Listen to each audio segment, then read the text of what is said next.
هو بيبينا الاشكال الهندسيه بالانجلش. circle circle circle circle circle circle yes.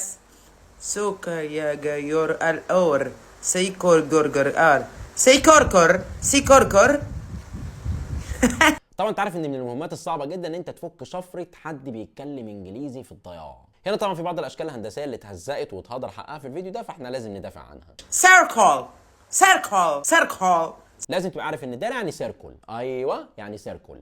سيكوركر سيكوركر سيكوركر سيكوركر اخو السيد. الحاجه اللي انا عايز افهمها هو ازاي قدر يعديها لما قالت سيكوركو راخوس السيد على السكوير. ايه المنطق مثلا اللي هو ماشي بيه بحيث لما انت تقول له سيكوركو راخوس السيد يفهم ان ده المربع فيقول لك انت صح؟ فخلاص هنعتمد ان المربع يعني سيكوركور او سيكوركور اخوس السيد على حسب الجمله اللي انت عايز تحطه فيها.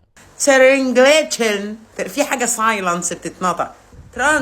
ترينجليتشن. هنعذرها جدا لما هي شافت التي مع الار مع الاي مع الان مع الجي قالت ترنجل، خلاص عادي يعني ركبت الحروف مع بعضها. لكن المثلث عمل لك ايه علشان تقولي عليه ترنجل نتن؟ ليه خليتي الراجل نتن؟ حد قالك ان هو بيستحماش مثلا؟ عامه طبعا بعد ما شتمت المثلث هو ما عداهاش للشكل اللي بعديه الحمد لله. طبعا لو انت بقى واحد من اللي بيتفزلكوا وعايز يعمل لي نفسه من حواري لندن تقدر تقول اسامي الاشكال كده: ساكو، سكوير، تراينجل.